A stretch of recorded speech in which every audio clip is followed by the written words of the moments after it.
The following is one of the most often requested texts on this channel. However, a few words regarding the nature and origins of this work are necessary to prevent misunderstanding and to be sincere about some of its challenging aspects. The subtitle of the Kybalion is A Study of the Hermetic Philosophy of Ancient Egypt and Greece, and the original author is presented as the Three Initiates. However, this is not, in fact, a work on ancient Egyptian or Greek philosophy, but rather a product of the New Thought movement, and to a lesser extent, Theosophy. The Three Initiates are indeed not three, but likely one, William Walker Atkinson, who wrote over 100 books under various pseudonyms. Atkinson presents Hermeticism as a universal creed, and he also quotes from a supposedly ancient book, also named the Kybalion. This book is a fabrication, but we might allow that this was an artistic choice rather than a blatant act of deception. While there are some ideas contained in the text that are reflected in the Greek Hermetic literature, most of the book's content is not, in a historical sense, Hermetic. Hindu influences are apparent, but generally the work is a typical product of modern occultism and New Thought ideas, such as the mind cure. Nevertheless, there are a lot of interesting ideas in Atkinson's text, and he was a learned man in his own right. I therefore advise caution while listening to this text, but not too much caution that you overlook the central message, which is genuinely Hermetic, that each individual is a reflection of the divine within. We now proceed with a simplified abridgment of the text. Chapter 1. The Hermetic Philosophy. The lips of wisdom are closed, except to the ears of understanding. Ancient Egypt's esoteric teachings profoundly influenced global philosophies for millennia. Egypt, birthplace of the hidden wisdom, shared its mystic teachings with India, Persia, Chaldea, China, Japan, Assyria, Greece, and Rome. The great masters of Egypt, especially Hermes Trismegistus, formed the Great Lodge of Mystics, passing on knowledge to subsequent generations worldwide.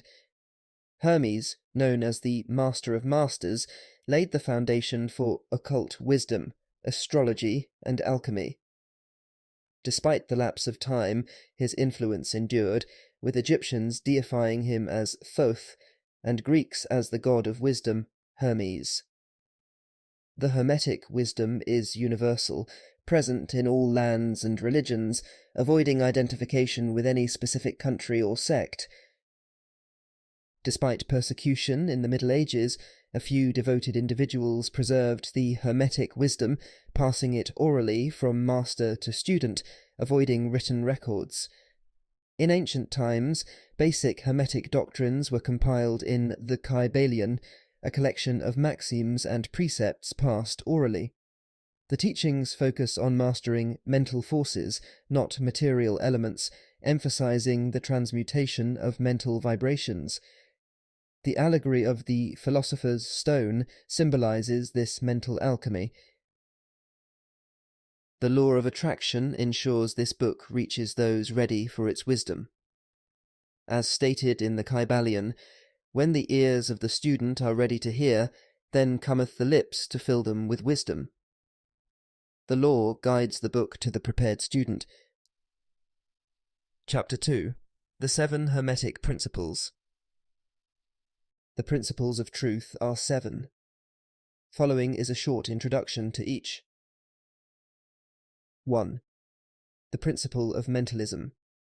The all is mind, the universe is mental. This principle declares all is mind. The all is an unknowable spirit, a universal, infinite, living mind. 2. The principle of correspondence. As above, so below, as below, so above. There is always correspondence between the material, mental, and spiritual universe. 3. The principle of vibration. Nothing rests, everything moves. Varying rates of vibration account for differences in matter, energy, mind, and spirit. 4. The principle of polarity. Everything is dual, everything has poles.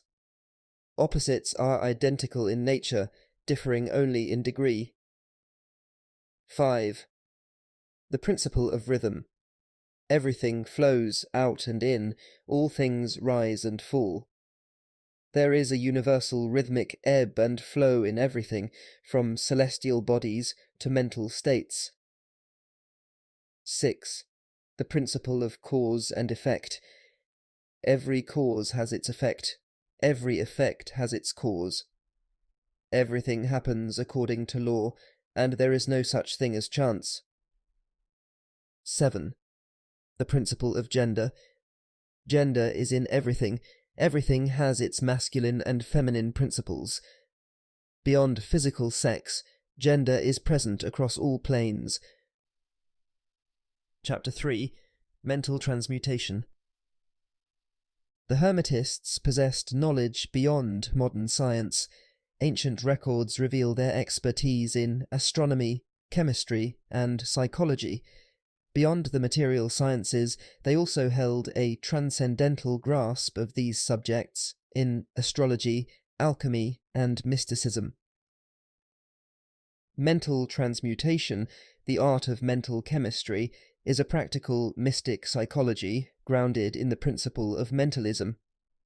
It is the art of altering the conditions of the universe in the realms of matter, force, and mind. It is the ancient magic discussed in mystical works. Advanced mental alchemists can control physical conditions, such as the elements and natural phenomena. This book will unveil the basic principles of mental transmutation, starting with the principle of mentalism. The all is mind. The universe is mental. This principle is foundational to the entire Hermetic philosophy and the art of mental transmutation. Chapter 4. The All.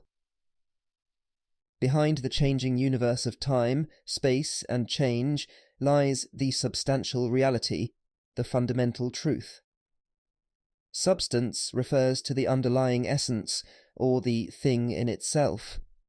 In these lessons, we adopt the Hermetic name the All for this substantial reality. The Hermetists consider the All as unknowable, beyond human comprehension. Attempts to grasp its inner nature lead to confusion and are a futile circular pursuit. Presuming human qualities or emotions for the All is seen as unworthy. But while the All's essential nature is unknowable, certain truths connected with its existence are accepted by the human mind, forming a proper subject of inquiry.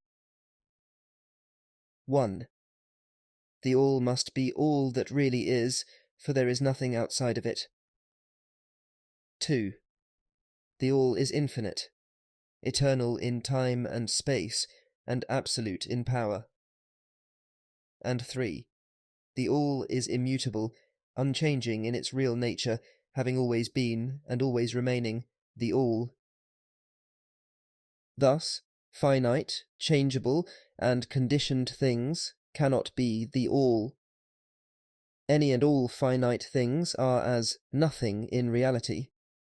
Although we see matter as the physical foundation, the All is not merely matter, as matter cannot manifest life or mind. Neither is the All blind, energy, or force. It is infinite living mind, a higher existence than what is known by mortals as life and mind. This higher existence is referred to as spirit by the illumined. Chapter 5. The Mental Universe. The principle of correspondence suggests that we look at how man creates on his own plane to understand creation. Man creates mentally, and similarly, the All creates the universe mentally. It neither uses external materials nor reproduces itself, but, like man's mental creations, the spirit of the All pervades the universe. Thus, the universe and all within it is a mental creation of the All.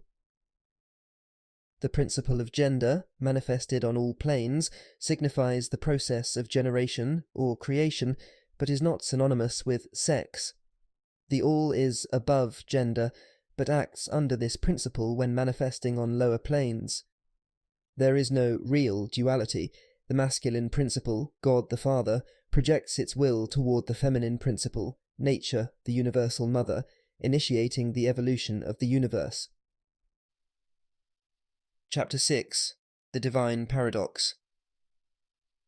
To the all, the universe is a dream, yet finite beings must treat it as real while understanding the higher truth. The divine paradox warns against fixating on half-truths, emphasizing the two poles of truth, the absolute and the relative. The universe, as a mental creation of the all, appears as an illusion from the absolute viewpoint, but is real from the relative perspective. The Hermetic teachings emphasize the unreality of the universe. All things with a beginning and ending are deemed unreal. From the absolute view, only the all is real, regardless of whether the universe is material or a mental creation. The relative view considers the universe as real to finite minds. Mental images created in the infinite mind are real to mortals and guide our journey. Mental laws, though of a mental nature, are as binding as iron laws. Except for the all, everything is subject to them. What is in the infinite mind of the all is real to a degree second only to reality itself. The laws of nature, though mental creations, are constant and effective. Masters control matter by using higher forces, but not by denying its existence. Even the highest beings bow to the law, as nothing can escape it except for the all. The presumption of mortals in deeming the laws of nature as unreal is unfounded, for they endure as long as the universe exists. Chapter 7. The All in All. All is in the all is in all. This paradoxical statement signifies the immanence of the all within its creation, emphasizing the principle of correspondence. Just as an artist's creation exists within their mind, so does the all exist within every part of its universe. Consider characters like Micawber. They derive their spirit and reality from their creators, yet possess a distinct existence. The law of paradox explains the dual truth that Micawber is both Micawber and Charles Dickens. This principle extends to all of creation, from the earthworm to humanity, the immanence of the all within each part. Recognizing the indwelling spirit within ourselves leads to spiritual development, the true essence of religion. The universe operates on multiple planes of being, spanning various degrees of existence. The lowest point is dense matter, and the highest connects closely with the spirit of the all. Despite appearances, all progression is a return home, moving upward and onward. According to Hermetic teachings, the creation process involves an initial outpouring where vibratory energy lowers and matter is formed, a stage akin to an artist immersed in creation. The subsequent indrawing involves individualization, with countless evolved units of life returning to the all. The term meditation or contemplation signifies the divine attention, mental reaching out, or extension of energy. Evolution follows the all's awakening from meditation, progressing through material, mental, and spiritual planes.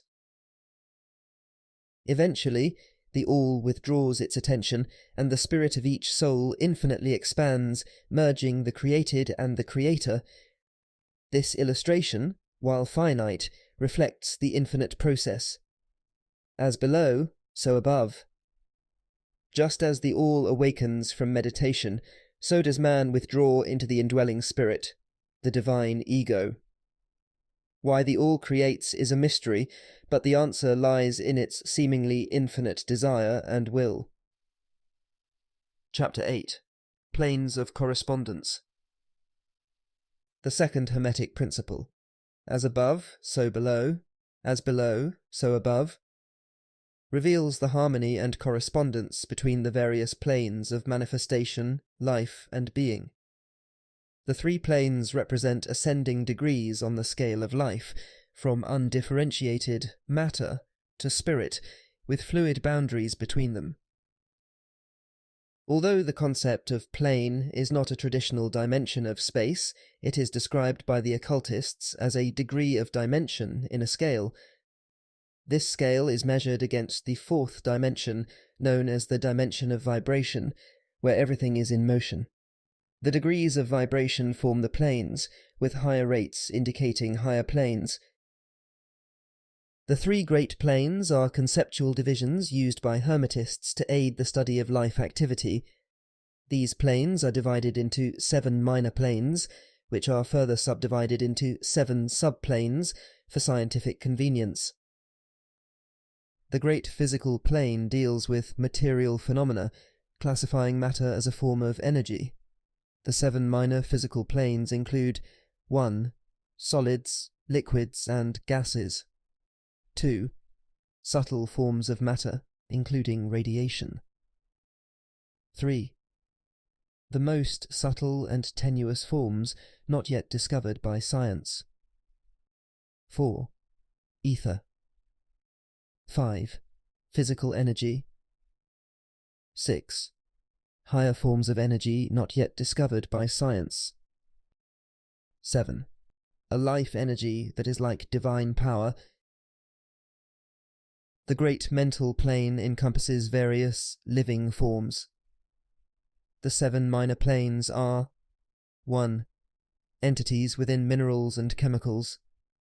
2. Invisible entities unknown to man. 3. The plant kingdom. 4. Higher forms of invisible entities. 5. Animals. 6. Invisible entities with near-human intelligence. 7. Humans. The great spiritual plane surpasses human comprehension. The 7 minor planes within it host beings such as angels, archangels, and demigods. These advanced beings, while godlike, are creations within the mind of the All, and subject to cosmic laws. They assist humanity under the law of the All, making their mark on legends and traditions. Advanced Hermetists grasp inner teachings about the spiritual planes, but understanding them requires years of Hermetic training. This knowledge is kept sacred due to its potential for both good and evil use, and misusing spiritual power forces the soul to retrace its steps. Chapter 9. Vibration. The third Hermetic principle, the principle of vibration, states that all manifestations, from spirit to gross matter, exist on a vast spectrum of vibrations. Modern science aligns with these teachings, recognizing that matter exhibits vibrations due to heat. The Hermetists posit the universal ether as a higher vibration of matter, serving as a medium for transmitting vibratory energy like heat, light, electricity, and magnetism. This ethereal substance acts as a bridge between matter and energy, possessing its unique rate and mode of vibration. The teachings also delve into mental states, emphasizing that thoughts and emotions produce vibrations that affect others through induction, such as in phenomena like telepathy. Mastery of the principle of vibration allows control over mental states and the ability to influence others. Chapter 10. Polarity. Everything is dual, possessing opposites that are identical in nature but different in degree. The principle of polarity explains that manifestations have two sides, with countless degrees in between. This reconciles paradoxes, like everything is and isn't at the same time. Spirit and matter, the all and the many, infinite mind and finite minds, all represent the same principle at different degrees of manifestation. On the physical plane, Heat and cold are degrees on a spectrum, and terms like east and west, large and small, noise and quiet, and positive and negative are relative. Similarly, on the mental plane, good and bad, and love and hate are varying degrees within the same principle. Chapter 11. Rhythm. The principle of rhythm, the fifth Hermetic principle, asserts that everything experiences a rhythmic motion, swinging between opposites on the physical, mental, or spiritual planes. In mental phenomena, the Hermetists recognized two planes of consciousness, the lower and the higher. Understanding this, they could rise above the swing of the rhythmic pendulum on the lower plane, applying willpower to maintain mental poise against the oscillations of moods and feelings. The law of compensation states that the swing to one side is balanced by an equal swing to the other. Like a pendulum, joy is compensated by preceding pain. The Hermetists expand this idea to encompass the continuity of lives, suggesting that pleasure now may compensate for past pain. Advanced individuals, according to the Hermetists, can neutralize the swing toward pain by rising to the higher plane of the ego. Chapter 12. Causation. The principle of cause and effect, the sixth Hermetic principle, asserts that everything happens according to law, creating a continuous and orderly chain flowing from the creative energy of the All. The term chance merely refers to obscure causes, but a closer examination reveals that nothing happens without a chain of causes leading to it. The principle of polarity reveals that both free will and determinism are partial truths. According to Hermetic teachings, a person can be both free and bound by necessity, depending on the perspective and level of truth considered. People often believe they are free, yet are influenced by heredity and the environment. The master, understanding the rules of the game of life, rises above material concerns, dominating their own qualities and surroundings. They become causes instead of effects, serving on higher planes, while ruling on the material. Chapter 13. Gender. Gender, as the seventh Hermetic principle, emphasizes the presence of masculine and feminine principles in everything, on every plane of existence. Gender, in its Hermetic sense, goes beyond physical distinctions, and is not synonymous with sex. The broader meaning of gender is about creation and generation. The latest scientific teachings align with Hermetic concepts, identifying creative corpuscles, or electrons, as feminine, seeking union with masculine corpuscles to generate atoms. The masculine principle directs energy toward the feminine principle, but the active creative work is primarily carried out by the feminine. In inorganic matter and the realm of energy or force, gender operates continually, evident in the phenomena of electricity, which is increasingly recognized as a universal force.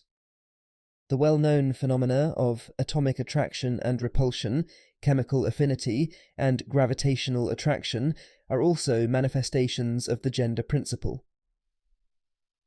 Chapter 14. Mental gender. Modern psychology explores the dual mind concept, such as Thomson J. Hudson's theory of objective and subjective minds, or conscious and subconscious minds. The Hermetic philosophy traces this idea back to ancient teachings on the principle of gender on the mental plane. The masculine principle corresponds to the objective mind, while the feminine principle corresponds to the subjective mind. The report of consciousness reveals the initial I am, which, upon closer examination, unfolds into two aspects, the I and the me. The me represents a person's changing emotions, tastes, habits, and knowledge. It is often tightly linked to the body and physical experiences. Even clothing can be seen as part of one's identity. But with higher consciousness, Individuals separate their mental self, me, from the body, recognizing their mental states as products of the mind rather than integral to their identity. Advanced students realize a conscious self with dual aspects, the active masculine I and the generative feminine me. The I is the conscious aspect, able to will and witness the creative process. The feminine principle tends to receive impressions, while the masculine principle expresses and directs. The feminine has a broader field, generating thoughts and ideas, while the masculine focuses on the will. Most people use the masculine principle minimally, relying on external influences for thoughts. Telepathy and suggestion occur when the masculine principle projects energy to the feminine principle to influence thoughts. In many, the masculine principle is underutilized, leading to a lack of originality and dominance by the wills of others. Strong individuals actively engage the masculine principle, shaping their thoughts and influencing others. Suggestion. The process of transferring an idea to another person's mind is governed by the principles of mental gender and vibration. Chapter 15. Hermetic Axioms. Knowledge without action is futile. Embrace the Hermetic Axioms from the Kybalion and change your mental state by altering your vibration through willful attention. Concentrate on opposite qualities to suppress undesirable mental vibrations. Mastery over this rhythmic swing of moods is achieved by ascending to a higher plane of consciousness. Self-mastery involves refusing to be swayed by mood swings, affirming superiority, and maintaining a positive pole alignment.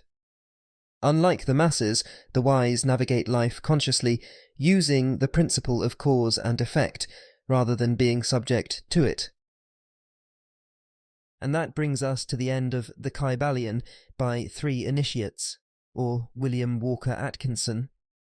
If you're interested in learning about the authentic Hermetic teachings from ancient Egypt and Greece, you can find videos on the principal surviving texts linked below. If you'd like to support the survival of this channel and further abridgments of spiritual and philosophical texts, you can also find details on how to help linked below. All help is sincerely appreciated. Thank you for listening, and have a good rest of your day.